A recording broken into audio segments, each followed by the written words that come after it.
suas Bíblias em Cantares de Salomão, capítulo 4. Cantares de Salomão, capítulo 4. Todos acharam? Amém. Capítulo 4. Todos acharam? Amém. O Espírito de Deus dá entendimento e compreensão aos irmãos. A palavra é por revelação. Não basta somente eu pregar e explicar para os irmãos. O Espírito que testifica e que revela o coração de quem ouve, viu, irmãos?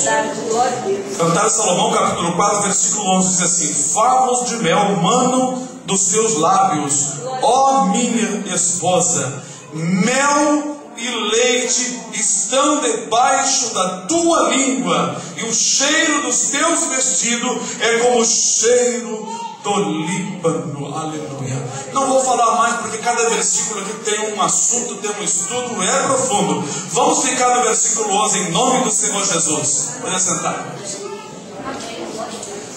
Irmãos, pelo Espírito de Deus, por revelação divina, sabemos que o livro de Cantares de Salomão foi dado pelo Espírito Santo de Deus, referindo-se a Cristo e à igreja.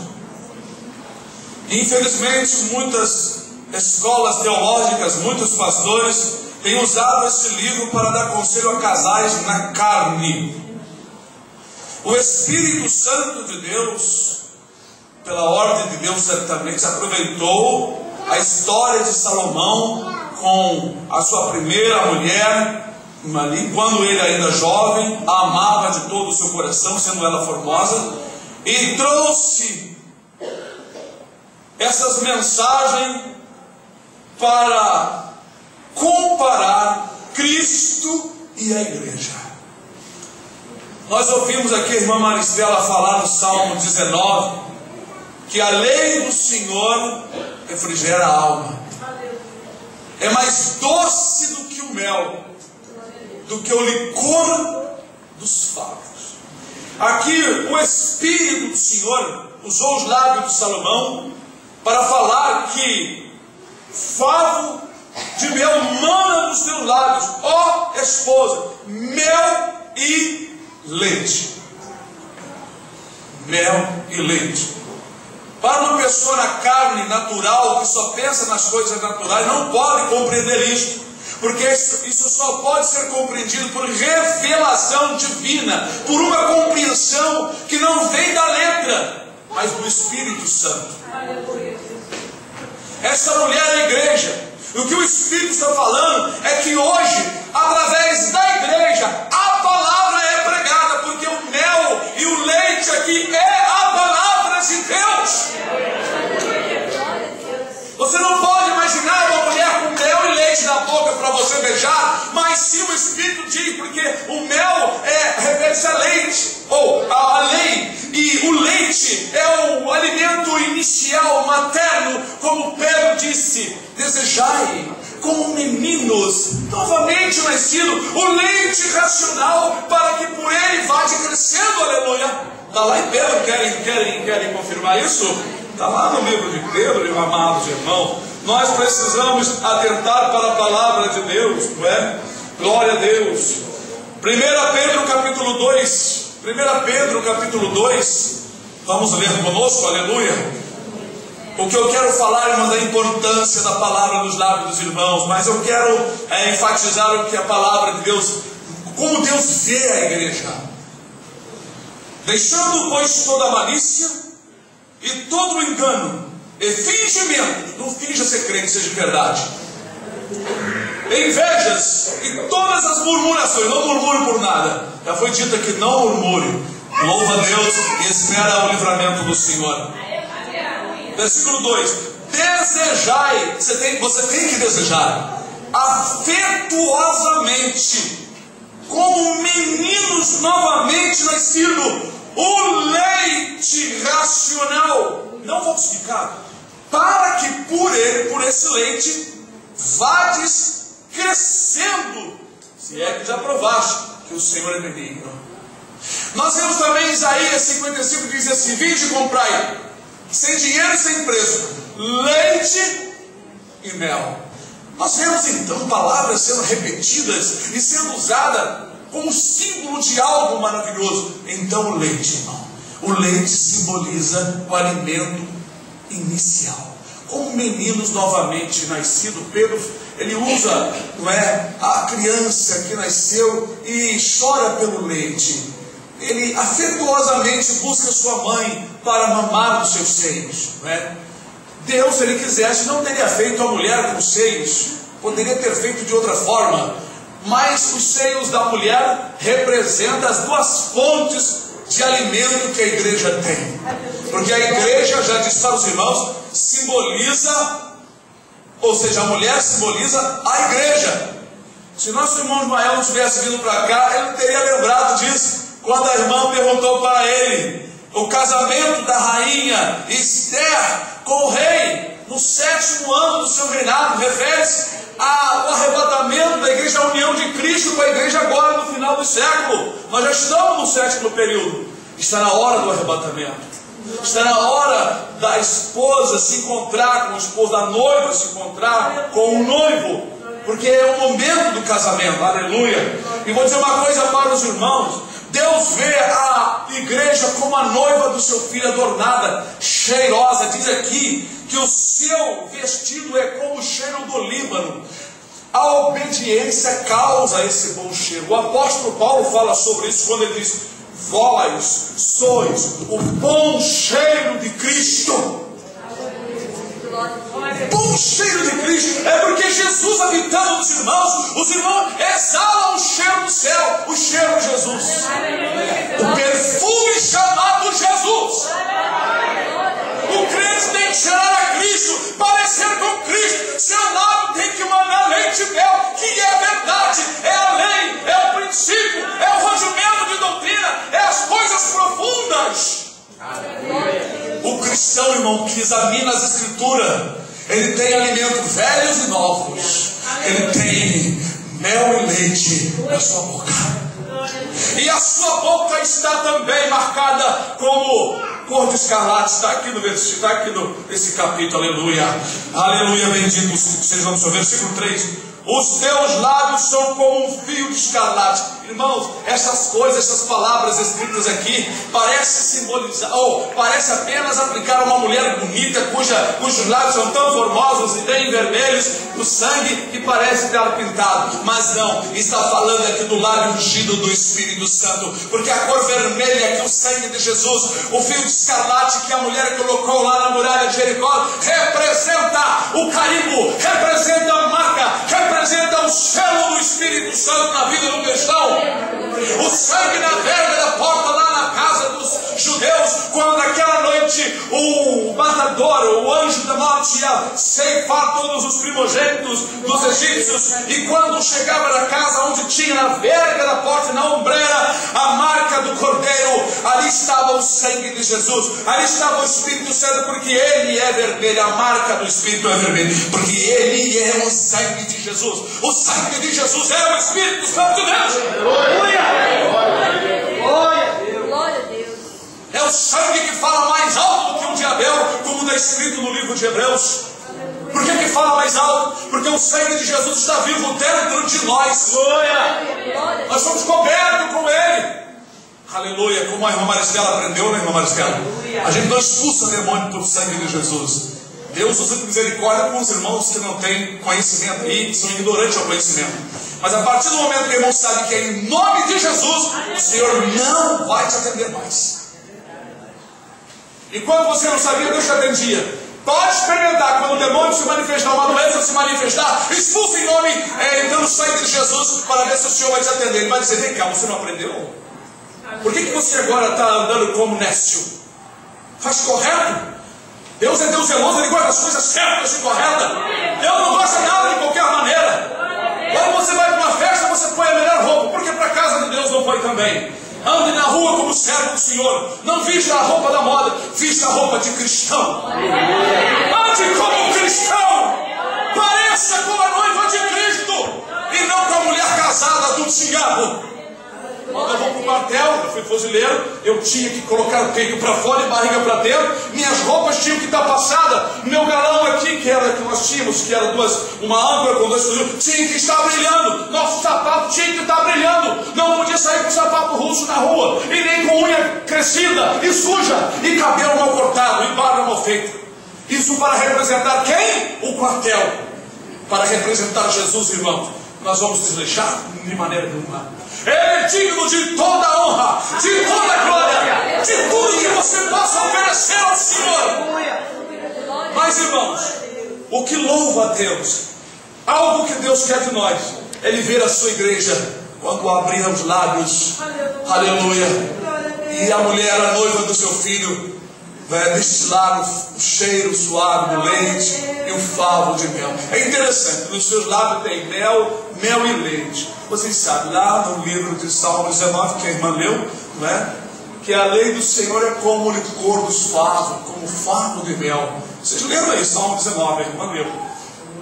E é verdade, irmão, porque a lei do Senhor, para quem ama, é como mel, é como algo gostoso. E os mandamentos do Senhor, aqueles rudimentos de doutrina, é como o leite inicial que a criança começa a mamar. Por isso que ao novo convertido não devemos aplicar muitas coisas profundas, querer compartilhar aquela alegria que nós já estamos recebendo há algum tempo, de coisas muito complexas, e passar para os novos convertidos, vai entalá-los. Se você come carne, por que é que o seu irmão que é recém-nascido coma carne com você? Dê leite para ele. Conforme for crescendo, você vai administrando um alimento mais sólido. Isso é para todos nós, para não estragarmos a fé do irmão. Outra coisa, não é para eu conhecer muitas coisas e mistérios que Deus já tem nos revelado, que eu vou passar para muitos irmãos que não têm ainda a capacidade. Eu posso estragar a fé do meu irmão. Por isso que os meus lábios têm que ter leite e mel. Para uns eu transmito leite, para outros transmito mel. Glória a Deus. Aleluia. Entenderam esse cara aqui? Amém. Irmãos, Deus na verdade quer que nós nos provemos de todo o conhecimento da Escritura. Porque um varão instruído na palavra de Deus é uma ferramenta poderosa nas mãos do Senhor. Irmãos, eu tanto falo com criança, quanto com jovem, quanto com adolescente, quanto com o seu doutor lá no centro do Rio, onde eu vou. Para cada um, Deus já me proveu de mensagens. Vou falar de Cristo, mas no nível de cada um. Eu vou lá no interior, em pé, não sei o que, eu vou usar o linguajar deles. Eu não vou no interior falando bonito, levando palavras bonitas, entre aspas, para mostrar para eles que eu sou tal. Pelo contrário, eu vou andar igual a eles, sendo eu de fora. Um varão, eu não sei se é americano ou inglês, ele foi por conta própria, porque a igreja não queria mandá-lo lá para a China. Aí foi com aquelas roupas, né? Aquele sobretudo, né? Com aqueles botões aqui. Aí os chineses ficaram olhando para o botão. Os chineses do interior ficaram olhando, né? Que coisa engraçada, não? E ele olhou, percebeu que tinha nada a ver, ele diferente. Ele foi lá, comprou uma roupa chinesa, decente, claro.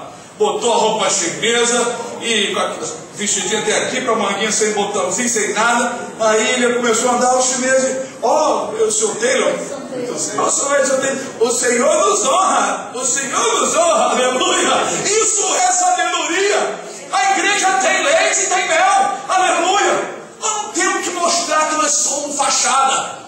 Nós temos que ganhar as almas. Aleluia. Nós não temos que apresentar a nossa pessoa. Nós temos que apresentar Cristo em nós. Aleluia. Isso é sabedoria que vem lá dos altos, dos céus, do trono de Deus. A Bíblia diz que Jesus, sendo rico, fez-se pobre para enriquecer a muitos. Pedro sacou da espada ali quando foram prender a Jesus e quis matar um homem para defender a Jesus. Claro, ele ainda estava no Pedro velho. Jesus simplesmente disse: Pedro, mete a tua espada na barriga. E com ferro fere, com ferro será ferido. Ou não sabes tu que poderia eu clamar ao Pai, Ele me mandaria mais de 12 legiões de anjos? Aleluia! Glória! Mas para isso eu vim ao mundo. Para isso eu vim ao mundo. Ali estava o Criador, aquele que tinha poder nas mãos de destruir tudo. Ele se subjugou. Ele se colocou pequeno, o que o diabo não queria. Ele se colocou humilde para nos salvar. Aleluia. Se ele não fizesse aquele trabalho, nós não seríamos salvos. A igreja, como essa mulher linda, bonita aos olhos de Deus, quando está na sua presença, ela deve ter nos seus lábios o mel e o leite. Ela deve ter todo tipo de conhecimento das Escrituras para levar a todo tipo de pessoa que o Espírito na hora vai te mostrar. Ele vai abrir seu lábio em coisa que ele já te falou e você vai falar pelo Espírito de Deus. Mas irmãos, Paulo diz que agora Deus opera pela igreja. Há multiforme sabedoria de Deus, ou seja, há muitas formas de Deus operar as suas maravilhas, os seus milagres, levar a sua palavra através da igreja. Igreja, no grego, igreja significa reunião dos cidadãos convocados para tratar de lei. Essa palavra todinha se resume na única palavra chamada igreja. Vem de eclésia, do grego. Igreja significa tudo isso que eu falei. Então nós estamos aqui reunidos num corpo para tratar da lei do Senhor. Mas o povo faz da igreja um lugar de outras coisas. Igreja é isso. Por isso que ele chamou os seus discípulos de minha igreja. Era uma palavra usada para outros termos políticos. Jesus usou esta palavra referindo-se à minha igreja, porque por excelência ele é o nosso legislador. Jesus é o nosso legislador. Ele não criou lei para prejudicar a ninguém, como existe hoje leis prejudiciais. Como diz Isaías, ai dos que decretam leis injustas para prejudicar os povos em juízos, dos escrivães que escrevem perversidade. Porque hoje, se alguém não gosta de uma coisa e quer acabar com aquilo, cria uma lei que tem que respeitar isso aqui, isso é lei. Mas lei é aquela que é de Deus, com justiça, cheia de paz e amor, porque a lei do Senhor é para o benefício nosso. E aqui está, irmãos, uma palavra que eu quero que os irmãos meditem bem. Favos de mel manam. Vocês sabem o que é manar? Manar vem de fluir, está fluindo, está jorrando. Manam, favos de mel manam dos seus lábios. Eu faço a pergunta: mel e leite está manando do teu lábio? Ou você tem enterrado o teu talento? Aleluia. Fale da palavra, como diz o Salmo. Abre bem a tua boca e tá encherei, diz o Senhor. Aleluia. Abre bem a tua boca. Nós estamos no final dos dias. Precisamos avisar, precisamos falar, precisamos aprender. É claro, devemos vir à escola, devemos estudar com quem já sabe, devemos captar, pegar o máximo possível do conhecimento e levar para as almas e apresentar Jesus Cristo como o único intercessor entre o homem e Deus, e apresentar o plano de salvação, e dizer para as pessoas o perigo iminente que está para acontecer, que de repente vai acontecer. Só estamos esperando praticamente um sinal, é a manifestação bilíngue. Ele já está na terra. O homem que vai reger muitas nações, que vai ser o cabeça, que vai ser o dominante, ele já está na terra, já se encontra na terra. Ele e o falso profeta. E as duas testemunhas já estão na terra. Mas, irmãos, nós ainda não sabemos quem é esse anticristo. Porém, a Bíblia diz que quando ele se manifestar, então o poder de Deus que está aqui na terra resistindo, que é o Espírito Santo, vai ser retirado. Mas antes do arrebatamento, a igreja vai ver o anticristo. Nós vamos estar aqui quando a grande tribulação começar. Então, antes que alguma coisa aconteça contra o povo de Deus, falem da palavra. Não se intimidem, não sejam covardes e medrosos. Falem do que vocês têm recebido. Abra os lábios dos irmãos com amor e fale para as pessoas, seja para dar um conselho, uma admoestação, seja para alegrar, para libertá-los da confusão, mas fale não para agradar a pessoa, nem para agradar os irmãos, nem para atraí-las aos irmãos, mas a Cristo Jesus Cristo, ao Senhor Jesus. Vejam o que o apóstolo Paulo diz aqui em 1 Coríntios a esse respeito, que ele na verdade não teve outro interesse a não ser pregar a Jesus Cristo, e não a ele mesmo, e nem manifestar nenhum tipo de sabedoria humana, mas na demonstração de poder e virtude. 1 Coríntios capítulo 2. 1 Coríntios capítulo 2. Aleluia. Todos acharam, irmãos? Amém. E eu, irmãos, quando fui ter convosco, está falando aos coríntios, anunciando-vos o testemunho de Deus, Não fui com sublimidade de palavra. Lembra que eu falei, irmãos? Quando eu vou no interior, não uso, eu aprendi isso aqui há muitos anos. Porque nada me propus saber entre vós, senão a Jesus Cristo e este crucificado. E eu estive convosco em fraqueza, em temor, em grande tremor. A minha palavra e a minha pregação não consistiu, ou seja, não firmou em palavras persuasivas. Paulo usou essa tática, persuadir ninguém, de sabedoria humana, mas em demonstração de espírito de poder, para que a vossa fé não se apoiasse em sabedoria do homem, mas no poder de Deus. Zelo, que cuidado. Paulo não foi demonstrar sabedoria humana, persuadir as pessoas, como faz aí determinadas igrejas. Usa um texto e começa a usar uma tática para persuadir as pessoas a dar dinheiro, a ser membro daquela igreja, a enaltecer, a lutar por aquela igreja local. Eu tenho visto isso. Criadores de discípulos para si mesmo, pessoas que defendem a sua religião, fala da sua religião, fala da sua denominação, mas não defende a palavra de Deus e nem o Senhor Jesus Cristo. Há uma diferença muito grande quando você crê que Jesus é o teu Salvador e você luta por Ele, pelo Evangelho, e outra quando você luta por sua religião, por sua organização local. Quando você é discípulo de Jesus, teu pastor te ensina verdadeiramente, tu vai falar de Jesus, nem o nome do teu pastor vai ficar falando por aí. Tu vai falar de Jesus, vai falar do nome do Senhor. Paulo era um sábio, vocês sabem. Ele falava vários idiomas, mas ele não tratou do assunto entre aqueles irmãos, a não ser Jesus Cristo, e não usou nenhuma palavras bonitas e persuasivas. Ele poderia ter usado. Vocês podem ler aí em Coríntios 13 lá, que ele falava a língua dos anjos e dos homens. Paulo entendia muitos idiomas, era um homem culto, ele não era um homem pequeno, era um homem culto, como nós falamos hoje, poliglota, falava várias línguas. No entanto, o apóstolo Paulo não usou dessa artimanha para benefício dele próprio, porque os irmãos amavam a Jesus, ele estava no início daquele amor cheio de fogo, de enaltecer Jesus Cristo e este crucificado. Por isso nós colocamos aqui, está lá em Zacarias, só que está ao Senhor, né? Eu coloquei a Jesus. Santidade para Ele. A tua santidade é para Jesus, não é para você, é para Jesus. Santidade ao Senhor Jesus. Porque quando tu te tornas santo, quando tu te modifica, te transforma, te converte, muda tuas palavras, teu olhar, tuas vestes, tu está fazendo por causa de Jesus, porque você carrega Jesus em você.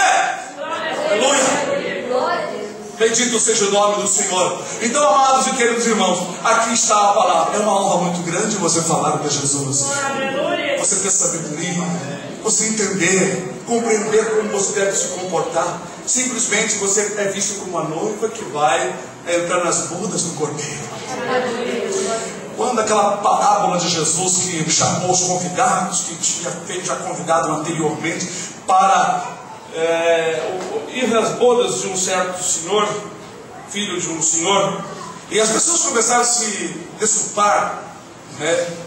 Dizendo, eu comprei 2 juntas de boi, tenho que experimentar, casei, comprei uma terra, uma casa.